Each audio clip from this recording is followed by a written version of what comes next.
it's Lee from coloringqueen.net, and today is Floral Friday. So the picture that I've started is from the Animal Wonderland Special from Colouring Heaven. I reviewed this, I think it was last week. I just love this issue. Kanoko Egusa is one of my favourite artists. I just adore her. And I mean, this book has got so many bunnies in it. I mean, how good is that? So I've started doing the little picture in the middle because it is Floral Friday and it's just meant to be about flowers. And then I thought I'd start doing the poppies in the background, and then I'd try and work out what colour after that I would do these flowers and the bunny rabbits, because I'm not really sure at the moment. And I did have poppies growing in my garden in November. They came out in time for Remembrance Day here in Australia, and so they did come out and I had them, and I wish I'd paid more attention now to how they actually looked, because you know, they're mostly red, but I've got poppy seeds here that are yellows and pinks, and actually I must work out where to plant those soon. But they've got like a crepey type appearance to them, so I was a bit stuck with how to get that sort of red look. So I looked up a video from the amazing Chris Cheng, and I have used her colour scheme that she used for some poppies on a video that she did. She's always got great ideas for colouring. And I've got a little swatch book that I write down colours for flowers that I've used before. I draw like a really stick figure flower and I write the colours next to it, so I must remember to write these colours down so that I can use it later. So her colour scheme, this is Chris Cheng's colour scheme, it's not mine. It's light peach, then she puts on poppy red over it, and she does those amazing strokes and things like that. I can't do that. Light peach, poppy red, then she puts the light peach again, then she puts Scarlet Lake, and these are all Prismacolors. Then she does some shading with sepia, and then she puts pale vermilion over it, and then she puts crimson red, and then she goes back with the light peach. So her poppies are basically, not including the leaves, 2, 3, 5 reds and the sepia. 4 reds and the sepia and the light peach. Someone did ask if I showed the colours, so that's why I'm doing that. And if you're ever not sure of a colour scheme, I sort of look up on YouTube and look at, you know, what some of the really talented colourists are doing, and have a look at their colour scheme. The other place for colour schemes is Kitten Clouder. Elise from Kitten Clouder has a section on the site that's free where you can look up a colour blend palette for various brands of pencils, Prismas, Polychromos, I think Spectrum Noir, I'm not sure on that, but definitely Prismas and Polys. And she's got a few there that are good for hair and skin. So I hope everyone's having a good day today. It's Friday here in Australia, and of course it never seems to stop raining where we are. So of course this morning it rained again, and I was going to take Charlie, my little puppy, for a walk this morning. And I had all his little lead and harness ready, and we were all ready to go, and of course it starts raining again. So I just can't win with this rain, and every time it rains it seems to knock the internet out. So far I feel like it's been 40 days and 40 nights. I feel like we're living on Noah's Ark, or being the prelude to Noah's Ark. But I guess we'll get there eventually and it'll stop raining. Now it does stop raining every now and again, so I'm able to run down and put washing on because our laundry is downstairs. And it's not internal staircase, it's an external staircase, so you get wet if you go downstairs. So David took my clothesline down about 3 or 4 months ago so that he could do some work in the garden where it was, and we were thinking about moving it and all the rest of it. Anyway, it's been 3 or 4 months, so I haven't had a clothesline, and I've got a little fold-out thing, which I call a clothes pony because it's not big enough to be a clothes horse. And I put that under the patio, but of course, you know, this is a construction site. And under the patio, David's got half the patio bricks paved, and then he's got scaffolding under it holding the roof of the patio up. And then he's got all boxes and tools and whatnot, so there is absolutely no room, and you're trying to set up the... Oh, and he's got a trench to put plumbing pipes in, running right through it in 2 different spots because he likes to make my life harder than it needs to be. And yeah, so there's hardly any room, and yeah, it's just a pain in the neck, but really, you know, first world problems, hey? But it is kind of frustrating, and I shouldn't be whinging when people have so many like real problems. But anyway, I can't help myself. I was taking the laundry out the other day, and I knew it would happen eventually, that I would fall on one of these many obstacles. So I fell into the trench of water and all the rest of it. And then I woke up yesterday with a really bad knee, and I couldn't figure out why. Well, it was probably because I fell over and, you know, hit all the things. But to make matters worse, yesterday it started to be sunny, so I thought, oh goody, I can finally get some towels, and if I sort of lay them out on the clothes pony, they might have a hope of drying, because it looked like it was going to be an absolutely beautiful day. And so I popped them all out, I washed them, popped them out on the pony, and in the sunshine, a nice breeze, very environmentally friendly, and it started to rain, so I raced down in the rain and rescued my washing and popped it in a little space that I tried to make under the patio to put it. And well, Chris Cheng does such an amazing job on this, and I'm just ruining it. But I love her colour scheme though, so hopefully by the time I do all these poppies, I will have perfected the way that Chris does it, because she's a legend. Anyway, what was I saying? Yes, so I moved the pony under the patio, and the wind came and knocked it over, and it all fell into the mud and trench, and all was completely unusable.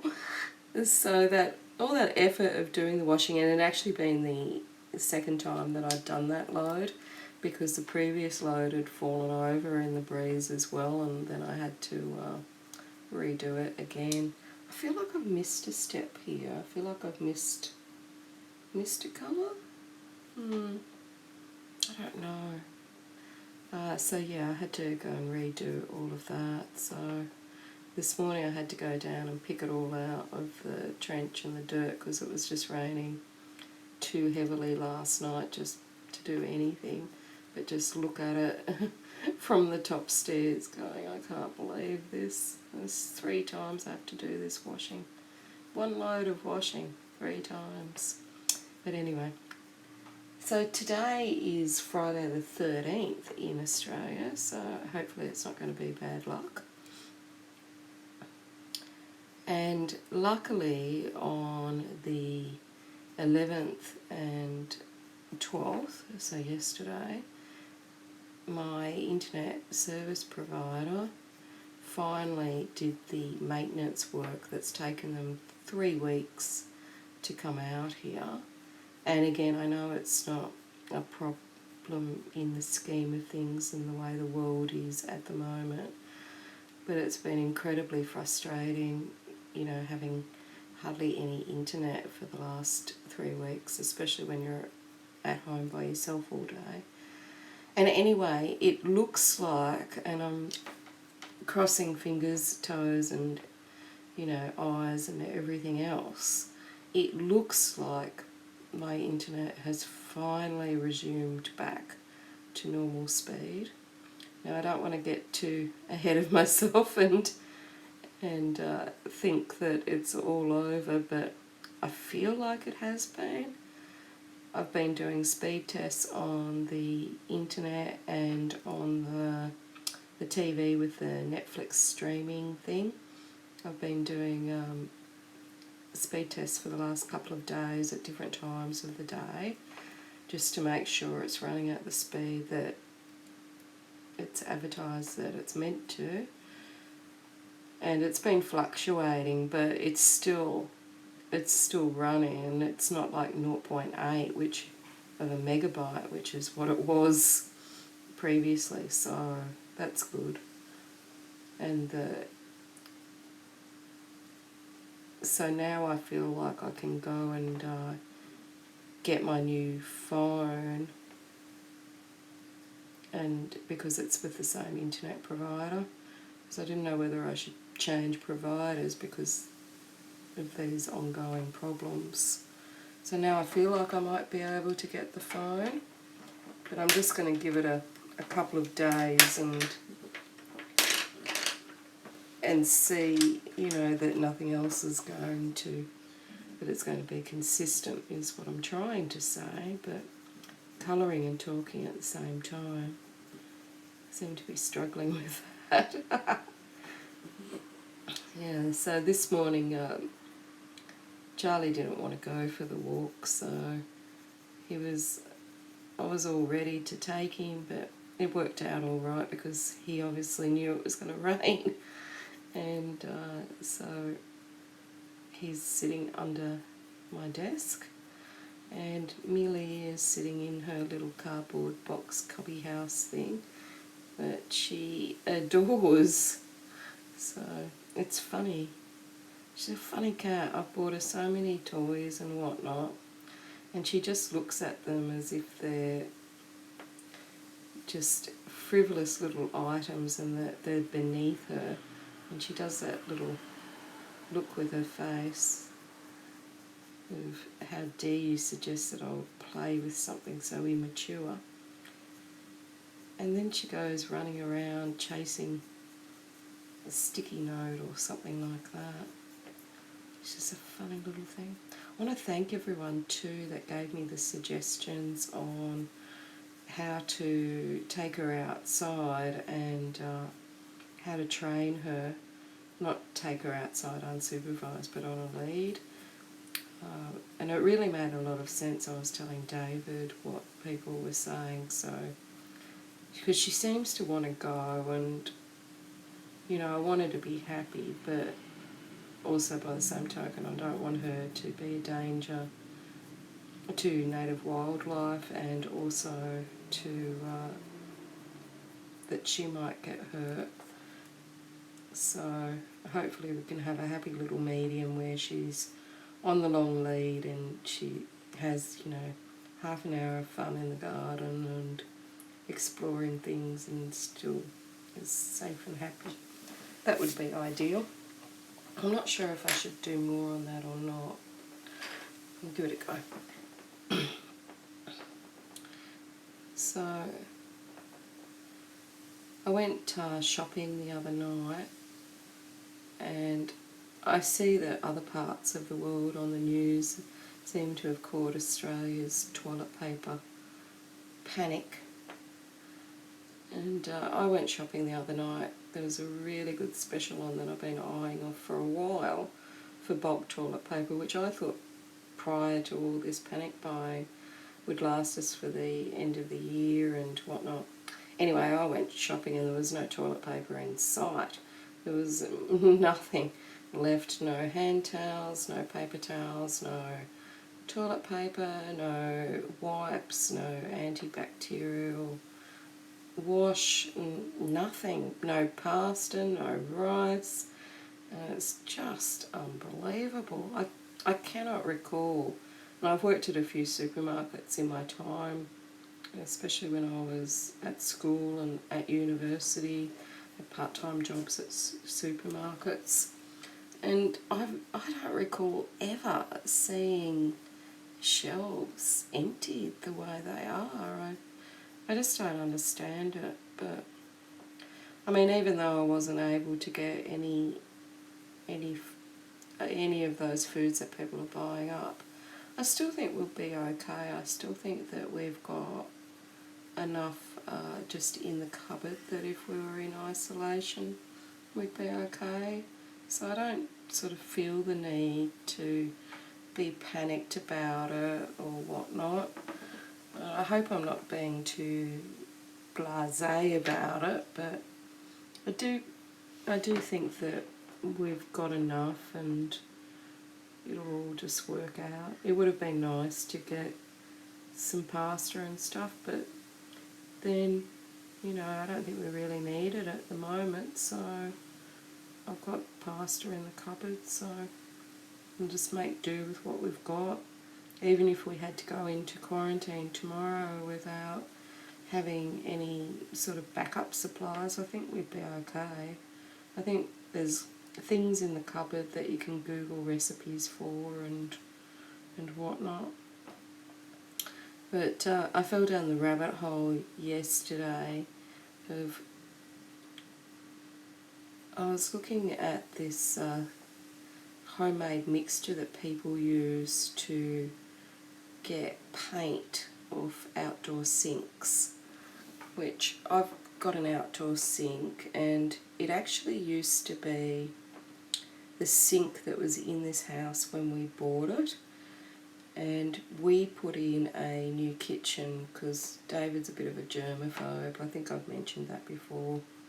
He felt that he couldn't, because the people were very dirty here and it did take weeks and weeks to get the smell out. He felt that he couldn't use that kitchen sink or any part of the kitchen, and we all have our quirks, you know. And my next door neighbour actually the other day was asking if we put a new kitchen in, and I said yes, and they said I can understand that. So I think we probably made the right move, seeing even the neighbours were saying put a new kitchen in. But anyway, the old sink we put outside because at that time I never had a sink at all, and I was using it like with an attachment from the garden hose to wash dishes in while we were waiting to get the kitchen put in. And then I started using it just to wash paintbrushes in, or, you know, when you're outside in the garden you get dirty and whatnot. So, and with my pot plants and my gardening and stuff, so I was using it a bit there. Anyway, the thing's absolutely filthy now. It's covered in like paint everywhere and anything that needs washing up, like plaster or whatnot. And it doesn't run into the drains, in case you're worried about that. It's just got a bucket underneath it, and I throw the bucket onto the garden. So anyway, I was using it so much, and I've made such a mess of this sink, and David has as well, that there's this mixture that you can make with washing soda crystals and some other products, but I couldn't remember all of them, and it apparently removes all the paint and whatnot off outdoor sinks, which is what people have posted about. I've seen this on a news program or a Facebook post or something. Now, is that a leaf or what is that? Gosh, oh, it is part of that. Is it just me? I sometimes get so confused about flowers and what's what. And then I realise afterwards that I've coloured something in the wrong way or whatnot. And I often think it's because I don't put my glasses on, but shock-horror, I actually have my glasses on today. So, I don't know. I hope I've done that right. But anyway, what was I saying about the sink?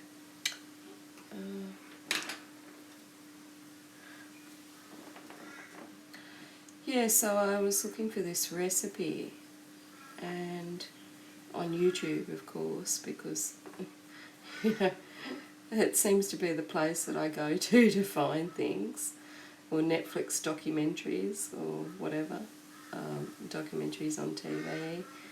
So, and I found this website run by an Australian lady, and she had all sorts of tips and whatnot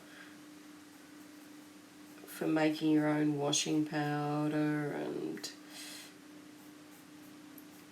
making all sorts of things, you know, from scratch that otherwise, you know, we might buy. So I fell down the complete rabbit hole of ending up watching so many of her videos while I was colouring in my little bunny background here, that I completely forgot to go down and wash and clean the sink out. And by the time I remembered that I was meant to do that, it just started raining again. So I don't know, do you guys ever fall down the rabbit hole when you're on YouTube? I can't believe that I just ended up spending hours down the rabbit hole, and I was making little notes on bits of paper in between colouring my picture, and I'd completely forgotten about cleaning the sink, but it didn't matter in the end because it started raining, so I wouldn't have gone out in the rain anyway, so it's all good. I can't remember how many things I do forget, and I keep blaming it on menopause, but I'm not sure that you know, some of them I just think I just don't pay attention in the first place. And when Chris did this, she actually did the outer bits on these poppies. I think she did them like really early, and the reason in the colouring stage, the reason that I haven't is because I'm actually sitting quite far away from the page. This is another reason that I really need this new phone and tripod. And I'm doing that because my tripod broke months ago, and I've got it sort of held up with bits of string and whatnot until I get a new phone, and then I'll get a new tripod that fits that phone. So it's the best I can do with the tripod and the phone that I've got at the moment. But because it's broken, I can't sit any closer and still get the picture in shot. So I'm sitting right, I mean, I'm about 30 centimetres away from the top of the page, so it's not too easy, and I don't want to be putting my chest on the table into your screenshot. It would be nice for your breakfast. So yeah, it's a bit difficult to emulate Chris, but I mean, in all honesty, I couldn't replicate what she does anyway. She's just amazing, and I just wonder, like, if she ever like does a picture that she's not happy with, or does she practice it, or is she just knows instinctively what she's going to do and what colours she's going to do. I'd really love to know. I think she must practice, I mean, surely, I mean, or is it just really knowledge and skill? I mean, let me know what you think. But yeah, just choosing colours and things like that is always something that I struggle with. I'm never sure if I'm making the right move or not, which is why I do love PDFs, because if I I feel like I've gone wrong, then I can always have a do-over. And I really find it helpful to put things on a scrap of paper and just even do one of my dodgy little flowers and use the colours that I think and see if that's going to work. But then I find after I've done the flowers, then I might be confused about the other items. So just like this, I was working on the background, but now I didn't want to finish it because I was a little bit confused about what colour bunnies and what colour the flowers in this one should be. Like, my instinct is that I want it all red, and grey bunnies, because I've always wanted a grey bunny, but I'm not sure how it would look with all of these poppies, and I'm not sure if the background for the poppies I want is like a black, or if it should be like a sky, or if it should be green. So I thought I'd do the flowers and then sort of come back and have a look at it and see.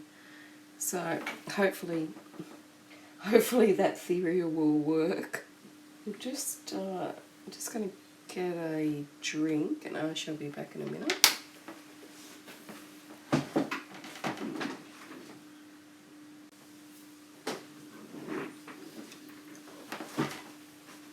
So I'm back. I've filled up on my water, and I don't know about you guys, but I like to drink at least 8 glasses of water a day.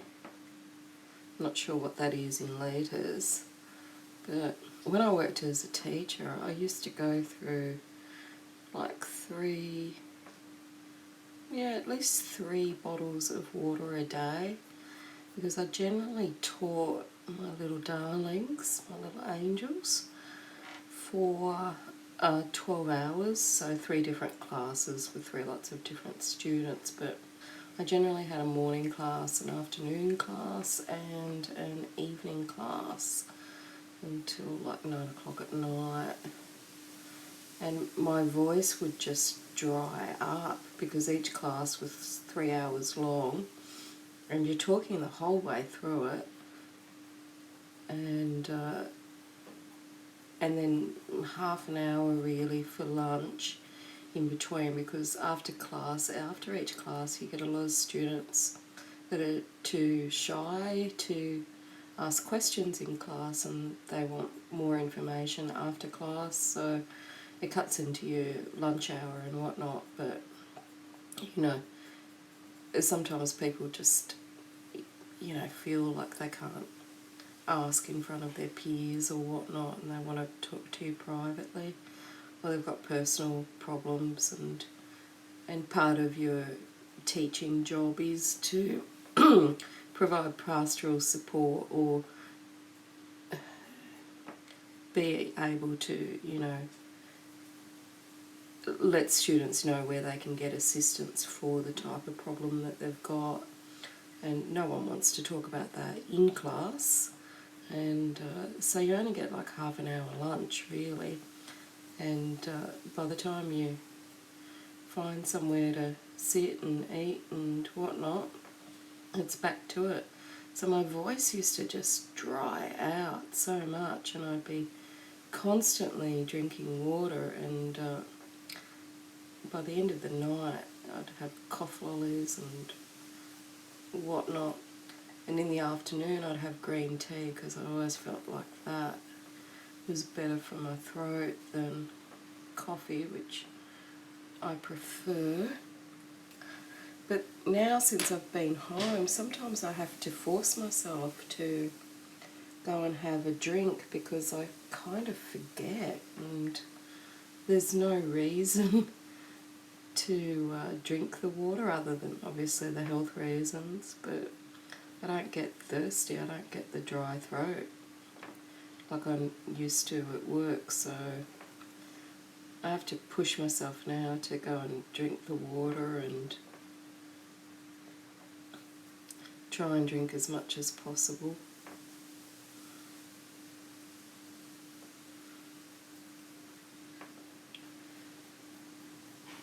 And while I was out, I was thinking about what to make for dinner. Actually, the wind is really picking up here. I hope you can't hear it. Things will probably go flying around outside soon. I just hope the internet connection doesn't go again. I just hope it's finally been resolved. I was thinking about what to make for dinner tonight, so I think it's probably going to be spaghetti bolognese because I've got all the ingredients for that. And last night when we went grocery shopping, there wasn't a lot left. Which, you know, we probably should have gone earlier maybe, I don't know.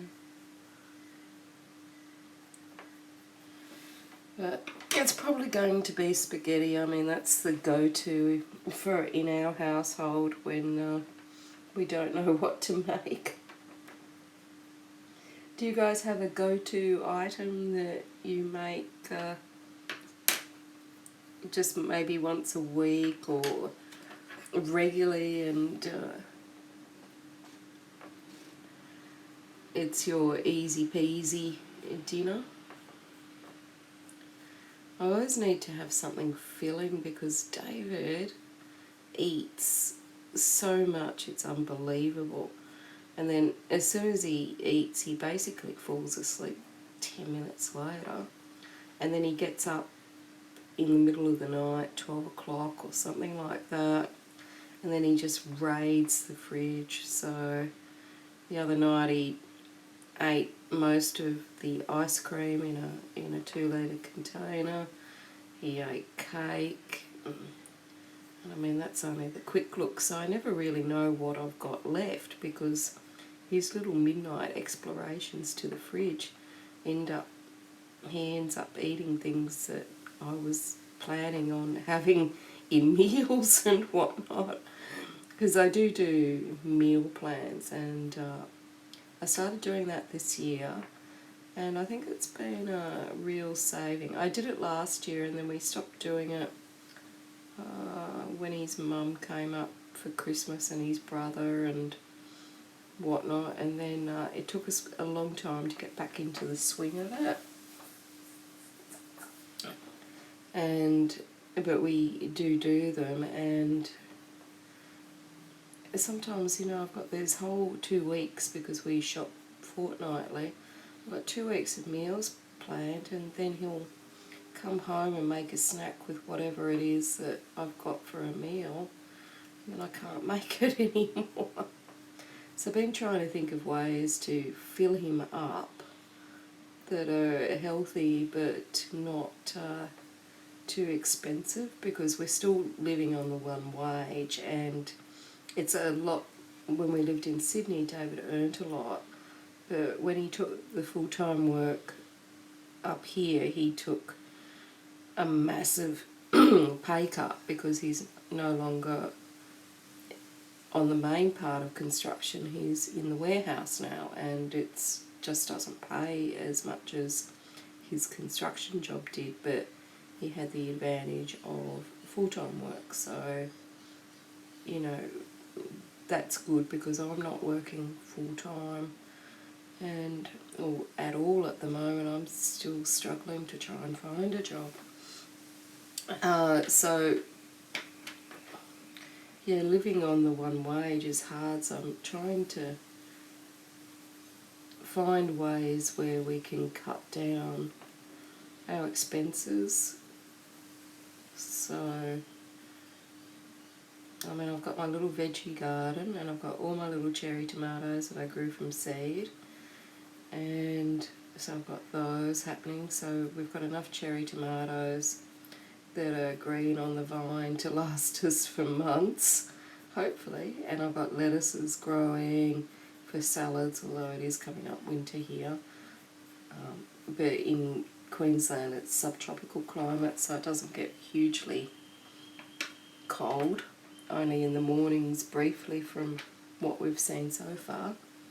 So I've got the veggies happening, and I've got corn and cauliflower and broccoli to plant. So they did well last year, so I figure they'll do well again this year, I hope. So I'm cutting down by growing veggies, but I think that's more for enjoyment, because I really am enjoying the whole gardening thing. I just wish it wasn't so wet all the time, so that I could go out there and keep an eye on my little babies and see if they want anything. But every time I think it'll be a good gardening day, within 10 minutes it starts raining again. And because I'm very worried about getting sick, I just bolt straight inside. And the other thing, of course, that has sort of disappeared or been cut down tremendously is my colouring book addiction, because it's very rare that I will buy a colouring book or anything colouring related, because I have enough, and I'm saving up because Clara Makova will release a new book and Maria Troll will release a book, so I'm trying to save a little bit so that I can buy those later on in the year when they come out. But I did order the Botanicum English edition, but there's a lot of things that I would like, but it's just not going to happen, because it's just, you know, you've got to be a grown-up sometime, don't you? So, and then the other thing I thought I would try and cut down is on the food budget. So, you know, I always knew that David ate a lot, but I guess being home, I've just really noticed, and doing the meal plans and then finding half my meal is gobbled up before it's even that day. I really need to think about how I can, you know, keep him healthy and fill him up more. So I did make him some protein balls and things to take to work. I've made them quite a few times. They're just a blend of dates and like chia seeds and nuts and all sorts to make like little protein balls that I roll in coconut, and they're quite filling, so I'll make him some more of those, and he likes them, which is good. And because I put protein powder in there as well, and I put hemp powder in there, which is meant to be pretty good for you, and the dates, because they're sweet, they sort of take away the unpleasant taste of the hemp powder. So I'll make him some more of those because they're filling and he can have them as little snacks. Then I thought I'd make, I've made him sausage rolls previously, and he has somewhere at work that he can heat them up. So I thought, in addition to his lunch, which he often eats by the time he's halfway up the road, I'll make him some sausage rolls that he can take to work and heat up or have when he comes home. And sometimes he buys one from the service station. Even after he's had breakfast, he never stops eating, seriously. Since I've been with him, I've gained so much weight because he eats so much, and you end up both eating. I can't blame him for that, but anyway. So I thought I'd make him the sausage rolls because he often gets to the service station and he buys one. And I make them with fennel seeds, so they've got quite a nice flavour to them. And it's a recipe from Burke Street Bakery if you're in Australia. It's their fennel seed sausage rolls. And Burke Street Bakery is quite well known in Australia for its pastry. So I thought I'd make those. And I thought, I was looking in the kitchen when I was out there getting a glass of water. I've got a whole baking cupboard full of things that you use for cakes and whatnot, because I actually love baking. I mean, personally, I'm not too into cooking savoury food. I do it, obviously, but baking things is like the real thing that lights my fire. And I love my pie maker. I've got 3 of them, all different sizes, and I absolutely love that thing. And so I make a lot of pies for him and put them in the freezer so that he can have a snack. But I was looking in the baking cupboard and I've got all this coconut in there, and I've got this plum jam that David's mother likes, so I bought it for her when she came up here. So I want to get rid of that because I don't like plum jam that much to have as like a regular item. And by the time she comes up next time, you know, the jar will be gone. So I thought I might make a coconut slice and use that plum jam up as a filling, and that might fill him up for a minute. I'm at a loss to think of other ways of filling him up.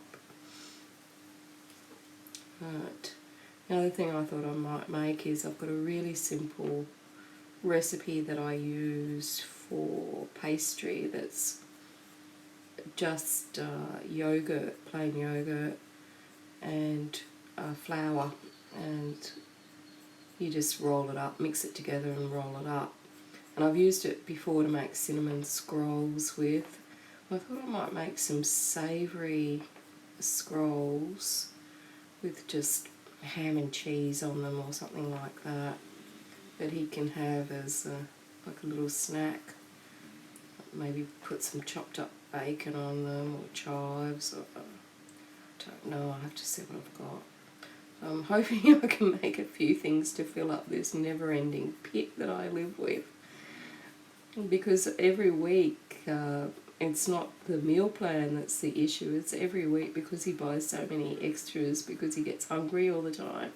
He keeps using up my food budget, so I want to try and keep to my food budget. So I'm going to have to find either reduce the things that we buy, or I don't know, do a bit of both, or I don't know. But yeah, I'm going to have to do something. He's not going to like it no matter what I do. But you know, those are the breaks.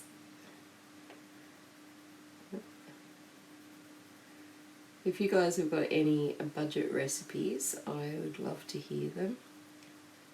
He is a huge eater, but on the plus side, there's not really much that he won't eat. He's not fussy at all. In the relationship, I'm probably the fussy one. He is keen to eat anything, but I'm definitely not going to cook spare parts like livers or kidneys or brains or anything like that. Although he would probably eat them, I just couldn't. Oh no, couldn't.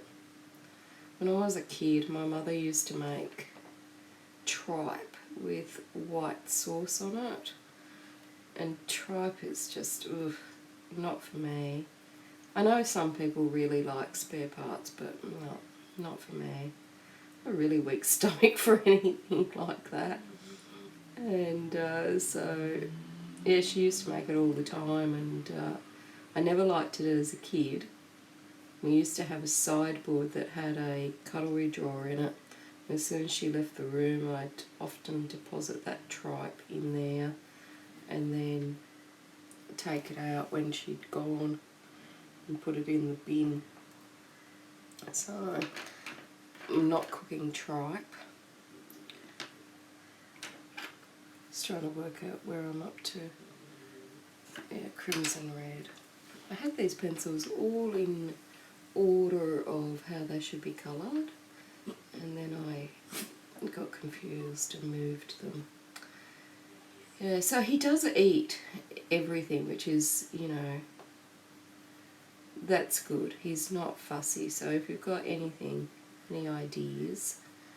I was also thinking about making some bread because he eats quite a lot of bread, and I was wondering if it would be better just to make it and then he's always got it. But I haven't made bread since we did it at school, and I can't really remember, but I'm sure there'll be a YouTube video on it, how to do it, but I'm thinking it's quite a long process because the dough's got to rise and all the rest of it. I just don't know if it's a worthwhile thing to bother doing. I know there's bread makers and stuff that you can get, but I'm not sure if they make it easier, or, and I don't have one, so I don't know if it's worth looking into getting one. So we'll see about that one. So I'm not sure, it might just be cheaper to buy more bread to fill him up with. But then I don't really like filling him up with a pile of, you know, bread. So I don't know, there's got to be a way to fill this bloke up. He bought a whole bag of lollies last night, or candy, for my US friends, and they're gone. I suspect he had breakfast this morning and then ate them. The other day we had a pile of Christmas cake left over. So he ate muesli for breakfast, or porridge, one of the two. And then he had the fruit cake with ice cream for breakfast. And I just look at him and it just fascinates me that he can just eat so much. And then I think that was the day that he got to the service station and he was still hungry, so he bought a sausage roll. And his parents, like his mother, she could live on a piece of toast with plum jam for a whole day. You know, she barely eats. She's as skinny as a rake. And his father, although he's passed away now, he didn't really eat much. And David's brothers, he's got two of them, they don't eat the way he does. I just don't understand it. Every time when we lived in Sydney, we'd go over to his parents' place. The first thing David would do before he even greeted his parents would be to open up the fridge and see what was in there. And we usually went to see his parents after we'd just been out for brunch or breakfast, so it'd be alright if he was like a teenager, but he's middle-aged and he's still got hollow legs. He does do a lot of physical work though, and I guess I just sit on my bum, so I don't use up the energy that he does, but still. It's like living with a teenage football player here. Just added a bit more of that crimson red to the poppies while I was down there. So I'm going to have a look around and see different ways that I can top him up through the day and keep my food budget in place.